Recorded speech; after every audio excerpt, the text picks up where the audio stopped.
नमस्कार। जय श्री कृष्णा। राधे राधे। शुरुआत करते हैं सोमवार व्रत कथा की। एक साहूकार था जो महादेव जी का अनन्य भक्त भी था। उसके पास धन धान्य की किसी भी चीज की कोई कमी न थी, लेकिन उसके कोई संतान न थी।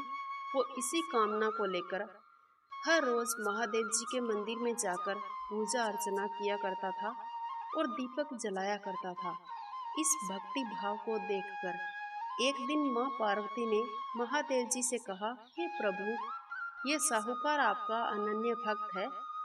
इसको अगर कोई भी बात का कष्ट है तो आपको उसे अवश्य ही दूर करना चाहिए। महादेव जी बोले, हे पार्वती, इस साहूकार के कोई संतान नहीं है, इसीलिए ये दुखी रहता है। माँ पार्वती ने महादेव जी से कहा, हे प्रभु, आप इसे पुत्र प्राप्ति का वरदान दीजिए। तब महादेव जी ने कहा, हे पार्वती, साहूकार के भाग्य में कोई पुत्र योग नहीं है।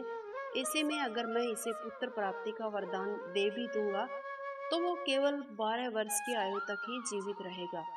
ये सुनने के बाद माँ पार्वती ने महादेव जी से कहा, हे प्रभु, आप इस साहूकार को पुत्र प्राप्ति का वरदान दीजिए। ऐसा आपको करना ही होगा, क्योंकि ये आपका अनन्य भक्त है, आपकी सेवा पूजा सच्चे मन से करता है। माँ पार्वती के बार बार कहने के बाद महादेव जी ने साहूकार को पुत्र प्राप्ति का वरदान दिया, लेकिन ये भी कहा कि वह केवल 12 वर्ष की आयु तक ही जीवित रहेगा। साहूकार ये सारी बातें सुन रहा था, इसलिए उसे न तो ज्यादा खुशी हुई और न ही दुख हुआ। वो पहले की तरह ही भोलेनाथ की पूजा अर्चना भक्ति भाव से सच्चे मन से करता रहा। उधर सेठानी कुछ ही समय बाद गर्भवती हुई। 9 महीने बाद सुंदर पुत्र की प्राप्ति हुई। परिवार में खूब खुशियां मनाई गई, लेकिन साहूकार पहले की तरह ही रहा। उसे बालक की 12 वर्ष की आयु का फिक्र ही सता रहा था। किसी के आगे भी उसने ये जिक्र नहीं किया कि इसकी उम्र केवल 12 वर्ष तक ही है।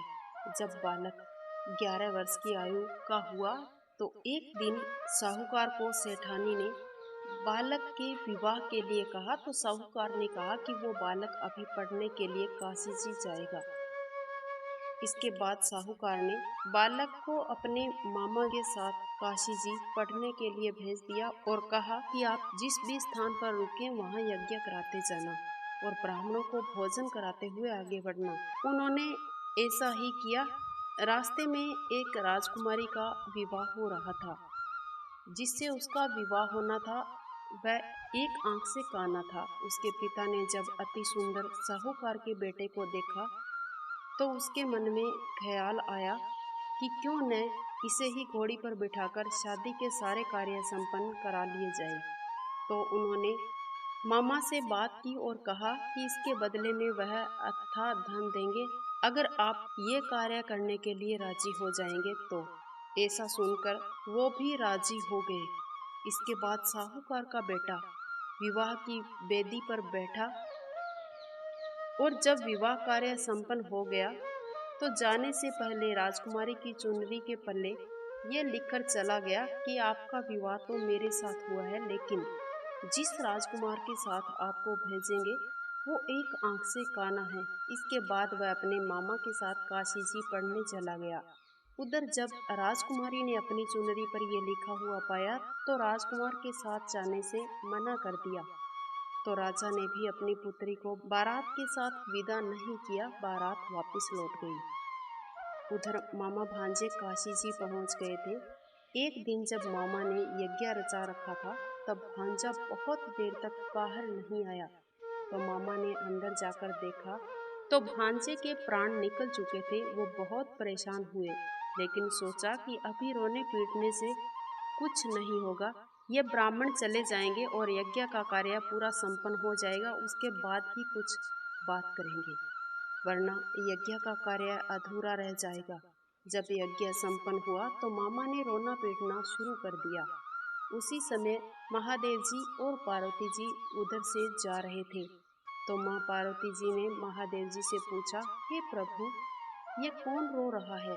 तभी उन्हें पता चला कि ये तो भोलेनाथ के आशीर्वाद से जन्मा हुआ वही साहूकार का पुत्र था, जिसकी आयु केवल 12 वर्ष तक थी। तब माँ पार्वती कहती है, हे नाथ, आप इसे फिर से जीवन दान दे दीजिए, अन्यथा इसके माता पिता रोते रोते मर जाएंगे। तभी भोलेनाथ ने कहा, हे पार्वती, इसकी आयु इतनी ही थी, सो ये भोग चुका है। लेकिन माँ पार्वती जी के बार बार आग्रह करने पर महादेव जी ने उसे पुनः जीवित कर दिया। लड़का महादेव जी के नाम का स्मरण करते हुए पुनः जीवित हो गया। मामा भांजे दोनों ईश्वर को धन्यवाद करते हुए अपनी नगरी की ओर वापस लौटे तो रास्ते में वही नगरी पड़ी जहां राजकुमार ने विवाह रचाया था। राजकुमारी ने राजकुमार को जाते हुए देखा तो पहचान लिया। फिर राजा ने अपनी बेटी यानी राजकुमारी को साहूकार के बेटे के साथ बहुत सारा धन धान्य देकर विदा किया। उधर साहूकार और उसकी पत्नी छत पर बैठे बेसब्री से इंतजार कर रहे थे। उन्होंने यह प्रण कर रखा था कि यदि उनका पुत्र सकुशल न लौटा तो वो छत से कूदकर अपने प्राण त्याग देंगे।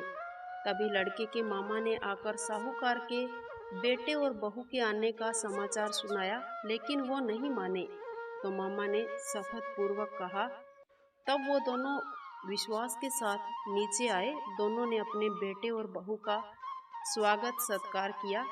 उसी रात साहूकार को स्वप्न में महादेव जी ने दर्शन दिया और कहा कि तुम्हारी पूजा से मैं बहुत ज्यादा प्रसन्न हुआ हूँ और प्रसन्न होकर मैंने आपके पुत्र को पुनः जीवन दान दिया है।